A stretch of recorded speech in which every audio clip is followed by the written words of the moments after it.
بلکہ قرآن کی منطق کچھ اور آگے چلی جاتی ہے. ہر شیء کائنات یعنی شجر و حجر بھی محبوب خدا ہونا چاہتے ہیں.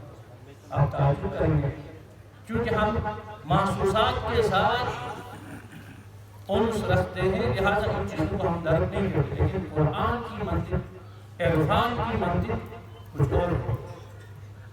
عالم عرفان میں، عالم معرفت اور منطق قرآن میں یہ مائک بھی ذکر خدا ہو رہا تھا، یہ میرے ہاتھ بھی ذکر خدا ہو رہا تھا، یہ آپ کی آنکھیں ذکر خدا ہو رہا تھا.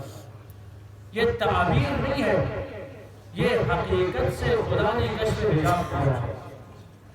ما من شیء الا یسبح بحمدہ. خدا نہ مبالغہ کرتا ہے نہ تعبیر کرتا ہے کہ کائنات کی کوئی شیء نہیں مگر یہ کہ